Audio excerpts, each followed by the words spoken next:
إن الحمد لله نحمده ونستعينه ونستغفره ونعوذ بالله من شرور أنفسنا ومن سيئات أعمالنا من يهده الله فلا مضل له ومن يضلله فلا هادي له وأشهد أن لا إله إلا الله وأشهد أن محمدا عبده ورسوله يا أيها الذين آمنوا اتقوا الله حق تقاته ولا تموتن إلا وأنتم مسلمون يا أيها الناس اتقوا ربكم الذي خلقكم من نفس واحدة وخلق منها زوجها وبث منهما رجالا كثيرا ونساء واتقوا الله الذي تساءلون به والأرحام إن الله كان عليكم رقيبا يا أيها الذين آمنوا اتقوا الله وقولوا قولا سديدا يصلح لكم أعمالكم ويغفر لكم ذنوبكم ومن يطع الله ورسوله فقد فاز فوزا عظيما أما بعد فإن أصدق الحديث كتاب الله وأصدق الهدي هدي محمد صلى الله عليه وسلم وشر الأمور محدثاتها وكل محدثة بدعة وكل بدعة ضلالة وكل ضلالة في النار. أعوذ بالله من الشيطان الرجيم. بسم الله الرحمن الرحيم. والعصر إن الإنسان لفي خسر إلا الذين آمنوا وعملوا الصالحات وتواصوا بالحق وتواصوا بالصبر.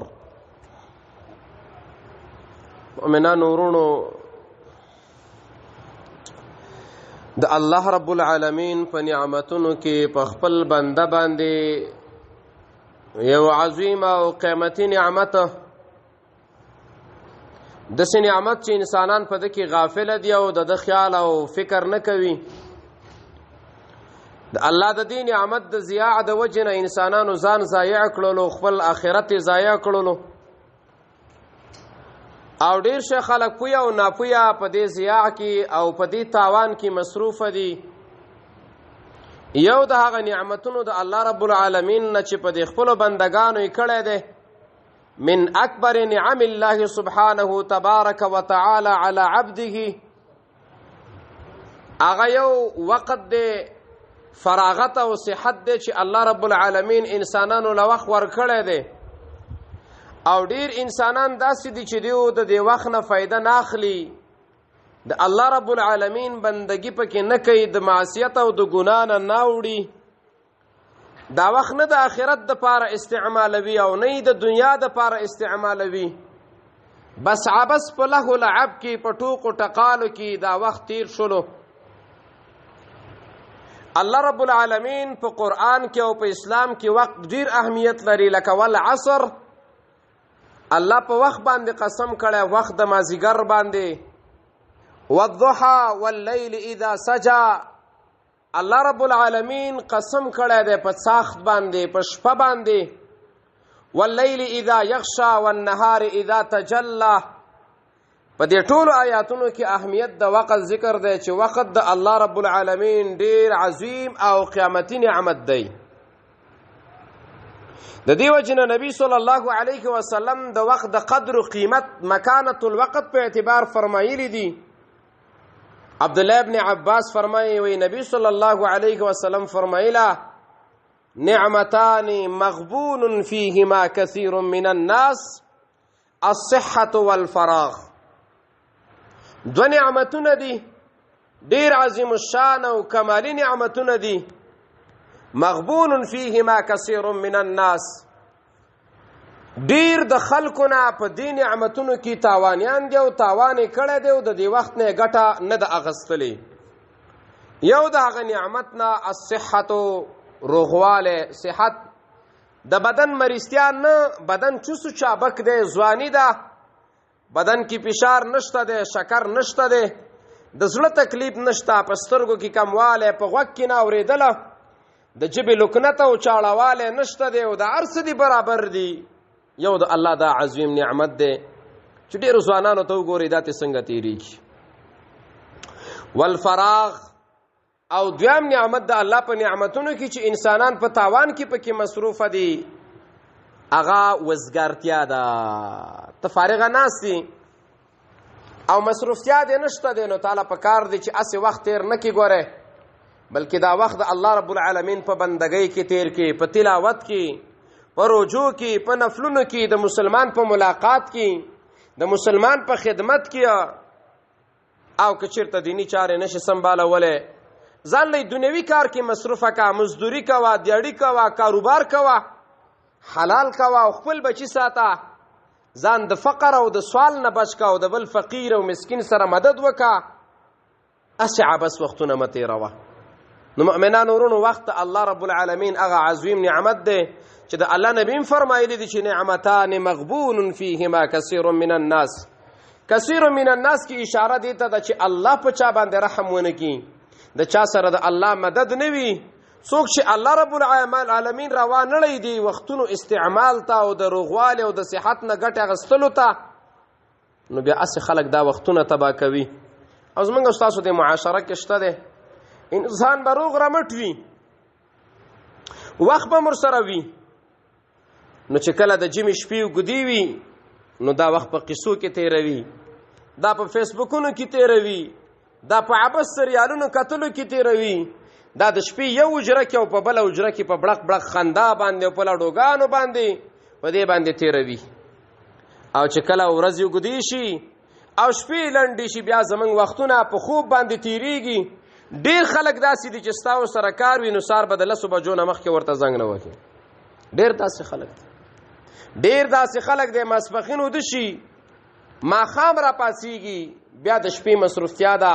نو د چا نه شپه قصو وخوړله، د چا نه ورځ خوبونه وخوړله، او د الله رب العالمین بندگی پکې نشته دی. مؤمنانو ورونو، مالم پکار دی او تاسو مسلمانانو ورونو لم پکار دی آیت چې د خپل وختونه د الله رب العالمین په تابعدارۍ کې استعمال. تلاشه د سپینګیرې نه تاسو کا د منځ شوقي دی خو جمعه ته راتللی نشي، د سجدې شوقي دی خو ټیټېدلی نشي، د مسلمان د ملاقات شوقي دی خو د زنګونی درد کې تللی نشي. یو مالدار چې پرون مالدار دی او مالداری د الله په لار کې نه د استعمال کړي، نن فقیر او غریب دی غواړي چې جمعه ته مناره جوړه کړي او تا غریب سره لاس واړی،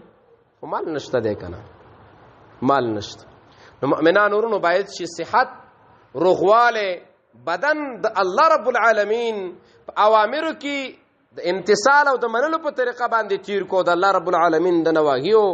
او د معصیت نه اجتناب وکړو. زما مؤمنانو ورونو، د دې وجنه د علماء اقوال د دې وخت متعلق وما اقوال العلماء عن اهمیت الوقت. شیخ الاسلام ابن القیم رحمه الله فرمایي اضاعة الوقت اشد من الموت،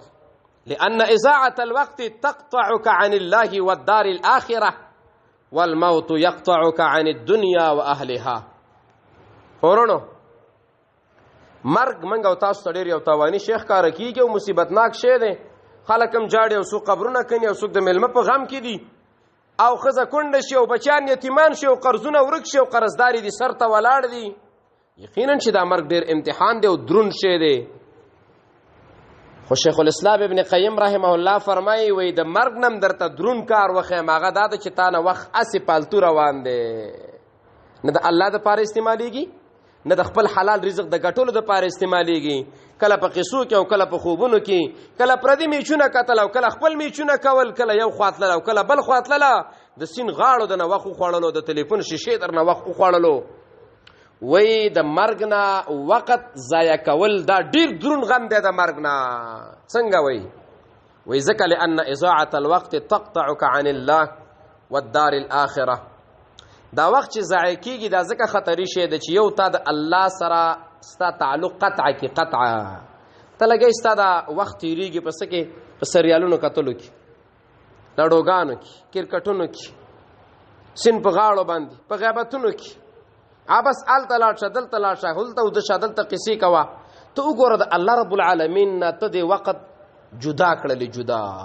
په کار خدا و چې تا په دې وخت کې فارغ وخت کې لمونځ کړی وې تلاوت کړی وې حلال رزق دې ګټلی وې مسلمان ته پوسته تللی وې د مریض یو مسلمان سره د ښه تعلق ناسته ولاړه کړې وې خو دا وق راولګېد او تی د الله نه جدا کړلې.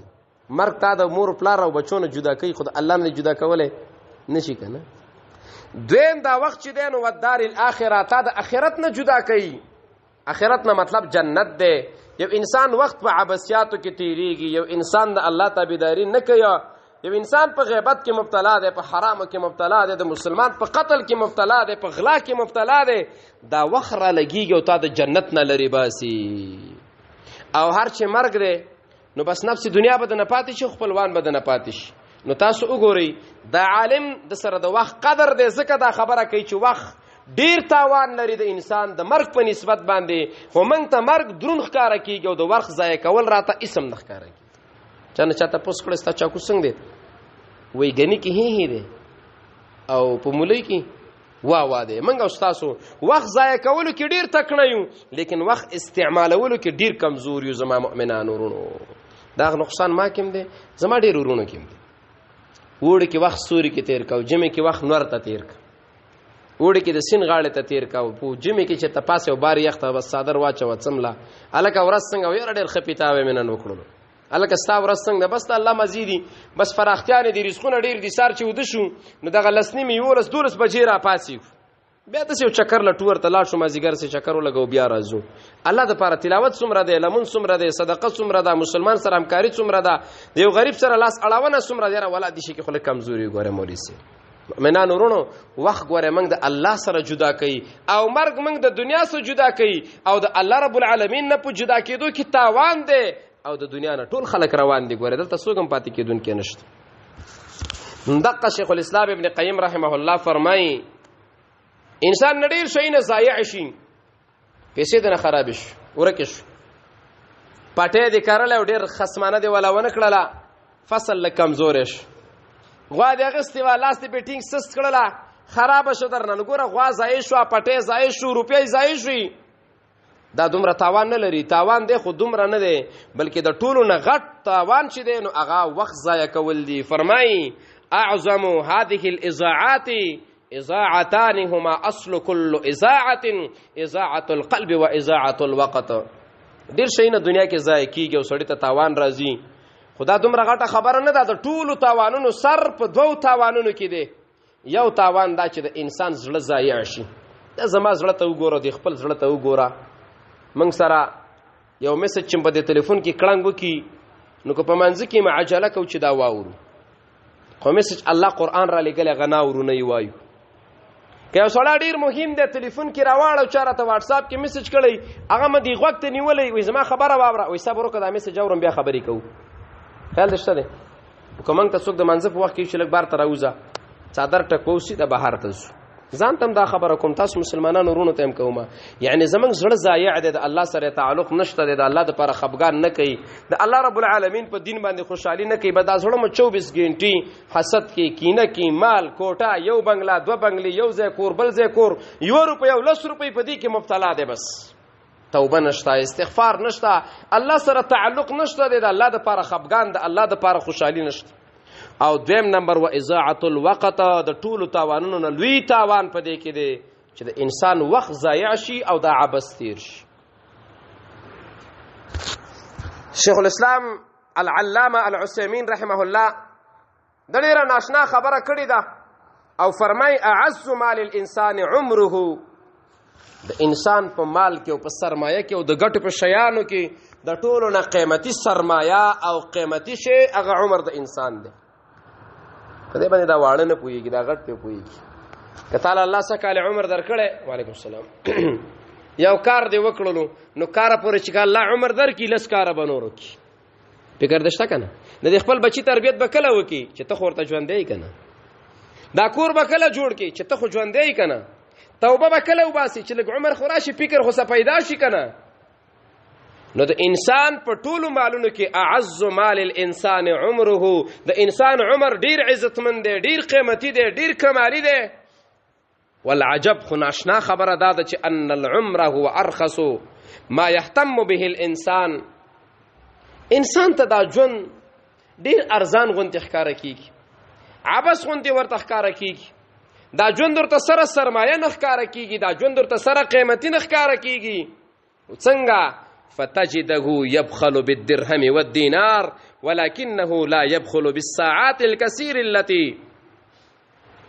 تذهب من عمره بلا فائدة مع أن العمر أعلى كما قال الله تعالى. ابن عثيمين رحمه الله فرمای انسان په مالونو کې سرو سپینو یاقوت زمرودو کې د ارسنه قیمتي شی عمر دی، خو انسان دا عمر ډیر ارزان او سپک تیروي، پامې مرته نشته. وای څنګه انسان به ته ویني کته ورته چې لکه 100 روپۍ راکا، ولې درکم څنګه درکم، ته چې کارا به کله راکې یاره نشم درکوله، خلکو په عذاب کړم، وای د الله په نوم راکا، وای د الله په نوم موږ ډېر خلکو لور کړي، ځ خپل کار کوي، نه پیسې چاله پسانې نه ور کوي، درهم نه ور کوي، دا نه ځای کوي، دا ورته ډېر قیمتي شیخ کار کوي، سره زر شو سپین زر شو. او هغه عمر چې دا غي ډېر ساعتونه د عبس تیر کړله هغه باندې دا بخل نه کوي، چې چاته دل راځي چې غپ لګو وای کینه کنه راځه ناس ته ټول شپه غپونه، ټول ورځ خوبونه، سین غاړه ته زو ځچیزو چکر لزو ځچیزو ورته 100 روپۍ راکه جمعات کې به بل پراوړو، یره ولادي شیخ مې وسنه ته ګور الته بخیل د مال کې، لیکن وخت کې بیا بخیل نه دی، به سم سخی دی. او ابن عثيمين رحمه الله فرمایي وای دا انسان چې دی تذهب من عمره بلا فائده، د عمر نه ډېری وختونه، ډېری ګنټې، ډېری شپې، ډېری ورځې بغیر څه د فائدې نه تیر شوي، نه تی فائدہ د دنیا واغستا، نه تی فائدہ د آخرت واغستا. ورنه د عمر د تاسو ګورئ نیم په خوب کې زی ګورئ، نیم په شي کې زی په خوب کې زی شپه کې لاړو، او هغه نیم چې دی نو هغه څه په ماشوموالي کې لاړو، او ورځ هم کله کله ګنټه خوب وشي. ستا فکر دی څه دی گاړو بازار ته تلل راتللو کې لاړو، څه غره ته تللو شپن کې، څه ذمہدار ماما پټی ته زی راځي. ډیر کم وخت زمنګ د الله د پاره استعماليږي، هغه کې موږ ډیر کمزوري ورونو. ساره د دینه وای چې د عمر ډیر ساعتونه د انسان نه تیر شو، مال ورته قیمتي دی، عمر قیمتي نه دی، خو د دې عمر ارمان به بیا د قیامت په ورځ باندې وکي، او تا ته به پته ولګيږي چې مال او دولت دومره قیمتي نه دی. ګوره ګپې شپې دومره فایده منې نه دي لکه څومره چې عمر او وخت قیمتي دی. وی الله رب العالمین فرمایلی دي کله چې الله رب العالمین په جهنميانو له عذاب ورکوي، او کله چې انسانان پوه شي چې الله رب العالمین اوس سزا راکوي، دا انسانان به الله ته وایي چې یا الله بیرته مو دنیا ته لږ واپس کا، وخت مو ضایع کړو، د وخت لحاظ مو نو ساتلی، موږ له شان دي ژوند ټیم راکا، ټیم ژوند د څه شنوم دی ورونو، سبا او بیګا، اوړه او جمع، شپه او ورځ، سار او ماښام، دا ژوند دی کنه، ژوند دې ورځو کې تیریږي، ورځو نه بار خو نه دی کنه. حتی اذا جاء احدهم الموت، تر دې پورې انسان وخت ضایع کوي چې مرګ ورته راشي، نو قال رب ارجعوني، دا وی یا الله مال وخت راکا، مال ټیم راکا، ما دنیا ته واپس کا، ما موجنا لعلی اعمل صالحا فيما تركت، یا الله رب العالمین خست عمل بوکم، عبادتونه بوکم، لمنز بوکم، گناه به پرېږدم، توبه به وباسم. الله رب العالمین وی کلا، خبره داسې نه ده دوباره وخت نه ملاویږي، وخت بس یو خاص امتحان په تا باندې غدر کړی شوی دی. انها کلمه هو قائلها، دا د وخت د ضیاع سره عادت وو، که بیا یې راولېږي بیا به هم دا چکرې مکرې وهي، او دا به د الله بندګي نه کوي. نو زما مؤمنانو ورونو د وخت فکر به موږ سره اله پیدا شي چې کله موږ نه سا خېږي، د وخت فکر به موږ سره اله پیدا شي چې هغه وخت چې د الله د پاره نه دی تیر شوی، بیا به د الله نه ټیم غواړو، خو الله به ټیم نه راکوي. ګورې دنیا کې وګوره، یو سړی باندې ستا قرض دی، پسې لاړه چې ورځ زما قرض راک، نیټه پوره ده، طبیعت نم تلک شانتي تیزي، هغه درته ملګری واسطه چاته زنګ و چې په منډه راځه، اجي صاحب راغلی د ټیم هم پوره دی، ملامت هم نه دی، غوسناک دی چې جنګ ونه کې خفه نشي. هلکه اجي صاحب څنګه راغلی؟ بس دې سړي ته مې قرض دی ورور، ډېرې په عذاب کړم، زم راځم پسې، خو ته کې راله که اوبه راوړئ چای راوړئ. اجي صاحب یو خبره کوو، لږ وخت وله ورکړه. ستا فکر څه دی خبرې؟ نو چې کله حاجي صاحب ټیم نه ورکوي نو سړی ډېر ورخطا وي، چېرته به اوس څه کوي، پیسې شته نه او سړی غواړي ټیم نه راکوي، او چې ټیم ورکړي نو دا خوشحاله هم شي، او منډې تړلی د چا نه قرض او ودار او څه مال خرڅ کړي او څه نه څه دله برابر کړي. یا مؤمنه وروره یو ځل چې ستا په وتلو شوله یو ورځ چې د الله حساب شروع شلو بیا ګوره درېمګړی سړی نشته چې د دې قرض ټیم ورکړی شي. الله فرمایي کله دوباره ټیم هېچاله نه ورکوو. پرون دې د وخت لحاظ نه دی ساتلی خبره ختمه. یو انسان له وایي په کار دی چې کله دا په دې قانع شي چې زما دا وخت خو اسم تېرېږي قیامت را روان دی نو وایي دا انسان داسې اعمال وکړي چې دا سار له مړي او ثواب ورته رسیږي. لکه یو حدیث کې راځي نبی صلی الله علیه وسلم فرمایلی دي چې 3 اعمال داسې دي چې د هغې صدقه ثواب نه ضایع کېږي. یا ولد صالح نیک عمله بچی دیندار او تا دپاره هغه بس نیکۍ ستا پکې برخه د تا یې تربیت کړی. دویمه او علم ينتفع به داسې علم دی پرېښی کتاب دی لیکلی دی بیان صف دی او خلکو ته د خیر رسیږي دا هم صدقې جاریه ده. او صدقه جاریه کوی دی جوړ کړی لاره دی د الله په نوم ورکړی مدرسه دی جوړه کړی جومات دی جوړ کړی یو ماشوم تربیت چې هلکه ستا تربیت به زه کوم ته علم کوه زه به خرچه در کومه او دا ستا دپاره صدقې جاریه شو دا نه ختمیږي. نو وی امام ابن الجوزی رحمه الله فرمای اذا علم الانسان بان الموت يقطعه عن العمل عمل في حياته ما يدوم له اجره بعد موته. کله چې انسان په دې خبره باندې پوه شي چې مرګ به زمانه خامخا عمر او وخت اخلي بس چې مرګ راغی بیا ټیم نشته دی نو دا انسان عمل فی حیاته دا په دې خپل د عمر کې او په زندګۍ کې په دې خپلو اوقاتو کې داسې عمل کوي ما یدوم له اجره بعد موته. دا انسان وفات شي او د وفات نه وروسته هم ثواب جاری وي. او بیا فرمایي فذلک الذي لم يمت دا هغه سړی دی چې وخت یې وکارولو د الله په بندګۍ کې د الله رب العالمین په معصیتونو نه ځان وساته که کومه ګناه شوې توبې ویستلله دا هغه سړی دی ګوره ته خو ورته مړ وی خو دا مړ نه دی ګوره دا ژوندی دی ځکه عمل ورپسې روان دی که نه. او قد مات قوم وهم فی الناس احیاء ډېر شی قومونه چې د وخت خاطر نه کوي عبادت نه کوي نه دنیا حلاله ګټي نه د الله بندګي کوي غټ غټ قومونه مړه شلو خلکو نه هیر شلو هېچا ته هم نه دي یاد او دا چې د الله بندګي کړې وه دا وخت باندې د وخت اهتمام یې کړی و دا انسان د سار له په خلکو کې یاد وي پلن کې کتاب لیکلی پلن کې جهاد کړی پلن کې حج کړی پلن کې جومات جوړ کړی پلن کې مدرسه جوړه کړې هلکه پلان کې ډېر حلال خور خپل ځان به ستړی کوو خو حرام یې به نه ګټلی. مؤمنانو ورونو ما تم دا پته ده چې مرګ زمانه وخت علي او تا تم دا پته ده چې مرګ زمانه وخت علي خو زم په غفلت کې یم د مرګ نه وروسته ته تیاري نشته دی او تم دغه شانتې حال دی الله دې زما او ستا په حال باندې رحم وکړي. محمد بن عبد الباقي الحنبلي رحمه الله دا یو عالم دی دا خبره چې ما وکتله صح حیران شوم. دا وایي ما اعرف ما ته بالکل معلومه نه ده او نه پیژنم انی ضیعت ساعة من عمری فی لهو او لعب چې ما د یوه ګنټه ټیم صرف په لوبو کې تیر کړی وي هسې عبس خو پرېږده په خوبونو او قصو کې ورزش په نوم باندې لوبه نه ده. وایي ما ته یو ګنټه داسې نه ده یاده چې ما به خپل وخت ضایع کړی. څه مطلب ما خپل وخت ډېر پابند ساتلی دی ما د وخت ډېر لحاظ کړی دی ما وخت د الله په بندګۍ کې تیر کړی دی او مخکې په نیک عمله خلکو کې یو سړی دخل السلف على رجل من السلف پخوانی نیک عمله خلک رال دی یو نیک عمله سړي خواته رال ور ورته وټکو ټک ټک هغه راووتلو دیو چې د شکل صورت ته کوته لکه لکه چې ولاته سبق نه مزه پاڅولې که نه نو دی ورته عذر وړاندې که فقالوا لعلنا شغلناک یاره زمونږ چې څومره فکر دی مصروفه وي لکه چې موږ راویستلې د هغه ځینه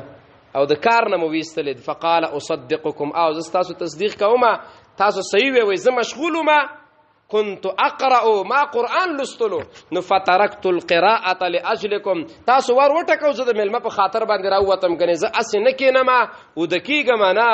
او تلاوت د قرآن مې کولو. تاسو وګورئ دوانو کسانو ته دا کسان راغلي د دې ملاقات د مسلمان ملاقات ته تلل مستقل عبادت دی کنه د مسلمان چې لاړ شو پلان کې خوان خواته روغ مریض پختنه به مکو الله باجر راکې به خوشاله بشي بیرته برازو دا یو ښه کار دی. او دویمه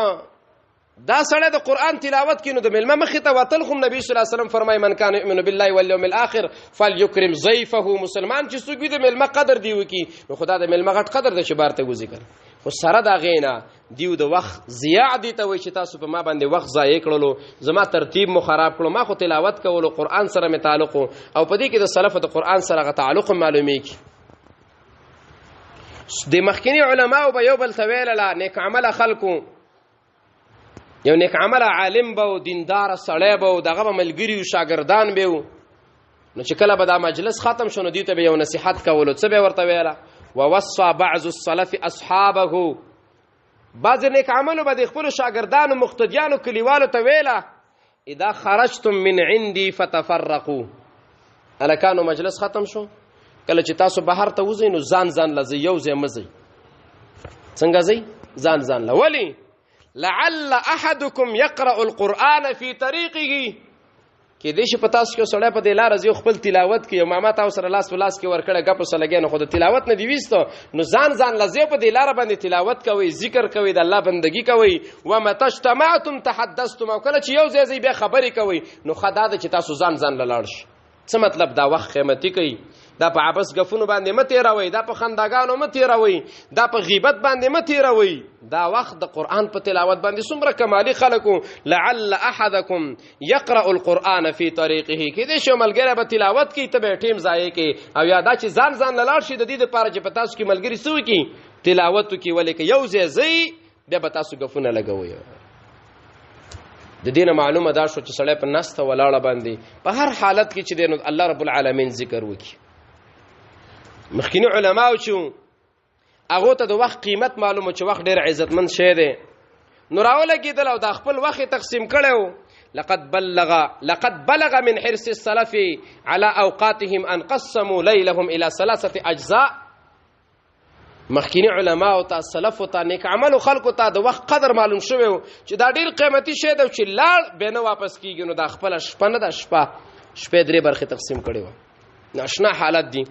جزء للتصنيف یو جزء د لیکلو د پاره اوس تصنیف طالب نشته طالبانو ګوري تاسو خیر ده وګورئ ګر چا پیرو ګورئ طالب العلم دې نوٹ لیکي شپه نوٹ ولیکا نوٹ د شپې ولیکا ځان وجزء لقراءة القرآن او د شپې دویمه برخه به د قرآن د تلاوت د لپاره خاص کړي و چې د کې به تلاوت کومه نو تهجد څه ته وي د شپې بی خوبي د قرآن په تلاوت کې تیرول د شپې بی خوبي د قرآن په تهجد به کول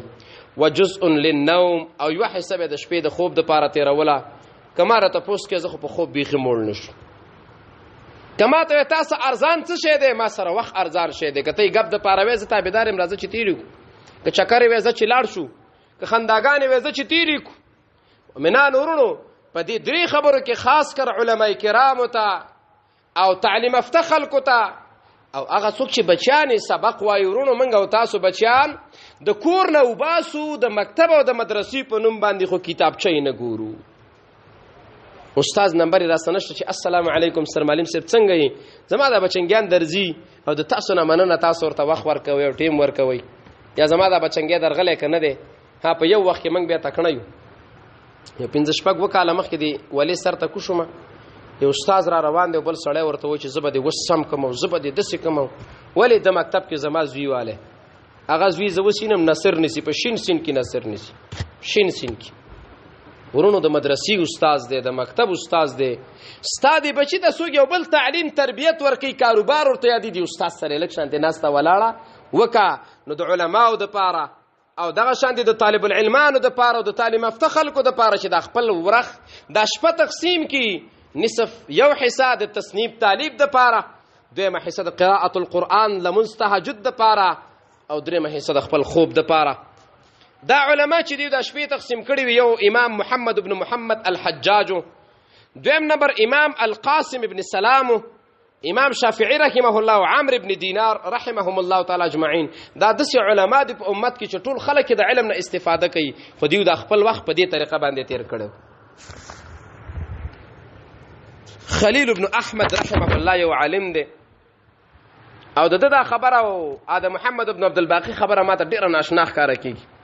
هغه د سیور چې ماته په د خپل عمر کې یو غنټه نه معلومه چې ما دې ضایع کړی وي نه مې دا ضایع کړی او خلیل ابن احمد وی اسقل الساعات علی ما باندې چې سخت وخت یریږي چې زه خپه ما چې ټیم می ضایع شو سوچ کوم چې وخت مې څه شلو ضایع شلو ساعه اكل فيها دا هغه ټیم د چې زه پکې خوراک کوم. نور ټیم کې زه ټیټ لګیم خپل کار سر ته رسوم، خو چې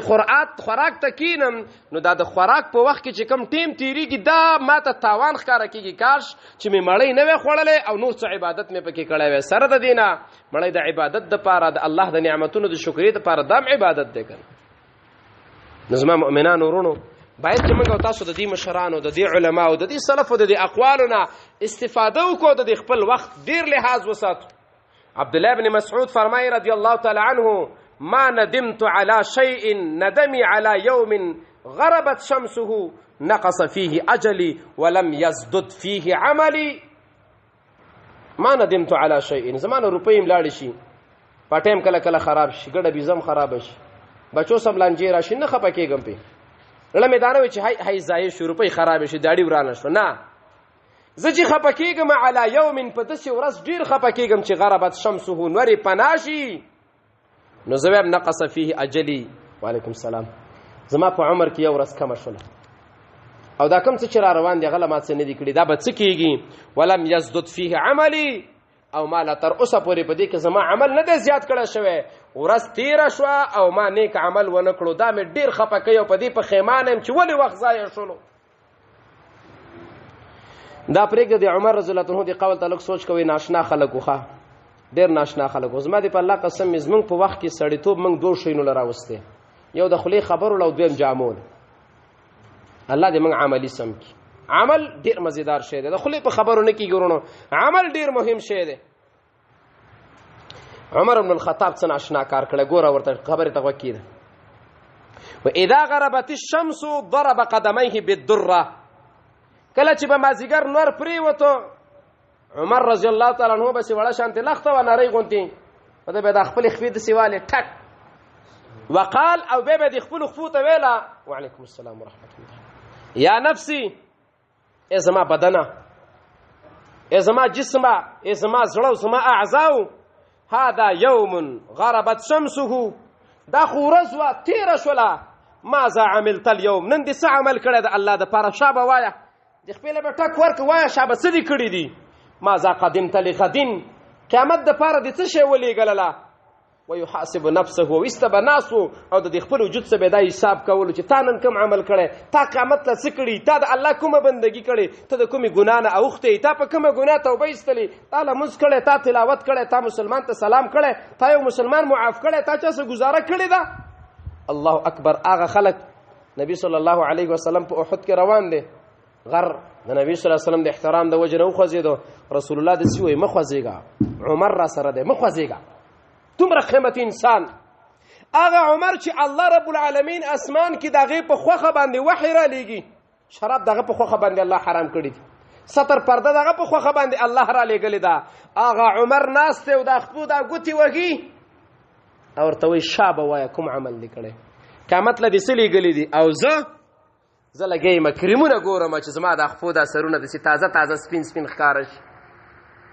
زه په جمعې کې د سر په اوداسه نه ماخوستن اودس کومه چې دا خپې مې ونه چوي زه د خپې په چاودلو کې وخت تېرومه او هغه د خپې په وهلو کې وخت تېروي چې د الله دپاره دې څه کړي شا به وایه.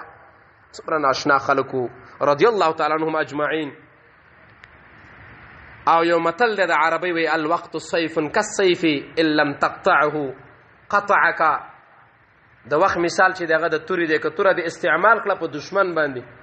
نو ته به محفوظ پاتې شي او که تا د دشمن په مقابل کې سستی وکړې دا توره د نه بیرته دې پیدا سر وایي. نو زما مؤمنانو ورونو وخت ډېر قیمتي شی دی ډېر مهم شی دی. چا نه تلیفونونه اوس په دې وخت کې چې دی نو دا ما ته پرون طالب العلمانو کومه موضوع به ما له د رښتیا موضوعګانې موږ اوس نه شو ویلی یو دو موضوع نمونه مې ورته ویل مالوي وی مې نه دا ونه ویم په دې ما ولالا پوهېږو چې زه څه یم ولالا پوهېږي چې دا څه وي نو څه به وایم څه شی به ګوره به ویو نو وایي زه د وخت په مسله باندې خبره وکړم خو راغلي نه دي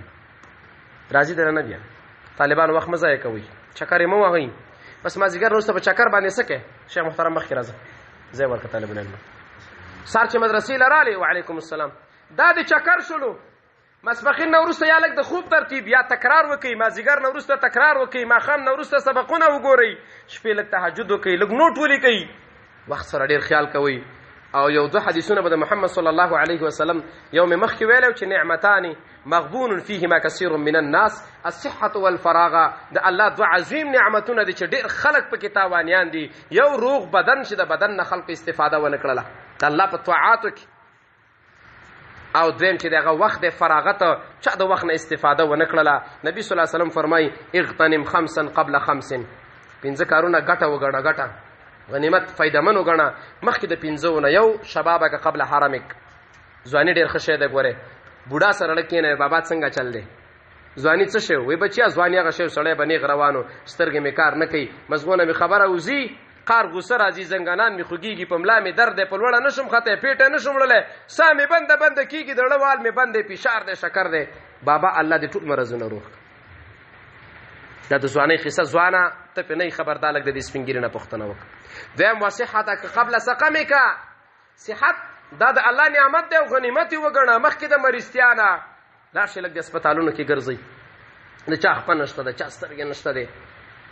زمون خلک الله پاک د ټول مریضان روح کی چې کلمه ویلې د زمون غرور دی الله سره معامله خپل ده هغه یو کرکټي دی سنن به اوس ماتم نه دی هغه مریض شوی دی الله دې روح کی الله موږ هر مسلمان د لپاره خیر خوایو ټول خلک لګي دي ډالر ایمرا روان دي او دواګان شروع دي او ډاکټرانو کوشش کوي چې دای ولا علاج وکړي چې ما ولا علاج وکړلو د دې مریض نه تاسو کوي پرونی ورځ دي یاد دي کنه دي یاد نو مؤمنانو ورونو صحت ډیر کمالي شی دی او وغناک قبل فقرک چې 15 روپۍ د سره دي ور غریبي در باندې راځي د دینه کار واخلا د په استفاده راول د الله د دین کې ولګه واپسانه ولګه په غریب په بچي خور خوره ماما کاکا په دې باندې ولګيګه داس دي و فراغ قبل شغلک وسوسګاری ځواني دي شل کلن 15 کلن څه کلکه بس اسې ګرځم مولوی سي اسې ولې ګرځي کتم مدرسې دي پورتم مدرسې دي د تای حنفیان خوخ دي مولوی عبد القادر خواله ورشه سای سلفیان خوخ دي شیخ خوشحال خان خواله ورشه قران دی علي قاری سیبلا ورشه صرف سرویس سیبلا یدا الله بنده ولې دا وخت اسې تیروي زه په دې سپینګیرو ډېر خپکیږم دا چې د 500 نه بر عمر دی خلاري ګرځي را ګرځي د دنګیان د سره جنگ نه غیر بل کار نشي نه سوسه د غړب غړوب نه چې زوره ور غوندي بچونه ما خام روپۍ را غونډي وس پینګیرو الله د ستاسو د دیګیرو قدر من تر نصیب کې نبی صلی الله علیه وسلم فرمایلی د مشرانو ډېر قدر کوي الله بندګانو ټیم مقرر کې یو ورځ خامخا درس لزی بخاری ویل کېږي مسلم ویل کېږي مشکات ویل کېږي د قران درسونه دی په ارزه کې ځوانانو ځوانانو انده شی یاد کړئ الله د دې وینا کړی دا یاد کړئ کافر غواړي چې موږ تاسو سم ډیر جمعهتونه جوړ سم ډیر مدرسې جوړو انا پی وابي ته کافر وي وابي انا پی ته کافر دا غوډیر خوخ دي چې غرب سازي کافر انده یو شی نه غواړي چې دا کوته د سکه وی د سکه یادا او یادا اوس د لاشینه پیدا کړي غ ټک ټک مې دې دې ذکر څنګه مې دې دا غوته الله دې شیلند پیدا کړي بل شیله پیدا کړي وا دا بل واعد امر کړي دي تاسو انانو له شینه یاد کې خو دې خوشته دی ګوره شته دی دا کار کوي نه چې څنګه الله دې لالکان پیدا کړي وحیاتک قبل موتک الک دا جون خشه ده ګوره کمر شي بیا الله ته وی چې مال ټیم راکه خو الله وی کلا هي کلمه قائلها دا یو کلمه ده او دا انها کلمه هو قائلها او به نبی صلی الله علیه وسلم یو بل حدیث لا تزول قدم عبد يوم القيامه حتى يسأل عن عمره فيما افناه قیامت پر ورځ باندې به انسان قدم نشي بدلول تر څو چې د دې سوال جواب ورنکي عمر څه کې تیر شو وخت څه کې تیر شو ځواني سپینګرتیا به مولوی سید زمیدار ډاکټر صاحب نظم مؤمنان ورونو اولا زدا نصيحت خپل ځان تکوم او ثانیا خپل د ټول مؤمنان ورونو تکوم الله دې مالم د عمل توفیق راکړي او تاسو لم هغه نصيحت داده چې وخرنه عبس لاړو په قصو کې په غپ شپونو کې د سین په غاړه کې یو خوا بل خوا او دغه شند په ټلیفونونو کې او په دغه شند په مناظرو کې او په بحثونو کې او زخیم او تبدي او د لکار ګورم او دا په ساورارتم په دڅوک ورارتم الله اکبر ځان په نیکی ورورته او ځان د ګنا نه راوباسه بارته تر ودانګه الله رب العالمین دې ما سره د وخت قدر او اهتمام پیدا کی تاسو سره دې الله رب العالمین د وخت قدر او اهتمام پیدا کی بس دا د علماء اقوال چې ما ویلله ان شاء الله تعالی پر اتمن خطبه کې به هغه اسباب وایو چې هغه اسباب ضياع الوقت چې وخت په څه باندې ضایع کیږي وصلی الله تعالی علی خیر خلقه محمد و آله و صحبه اجمعین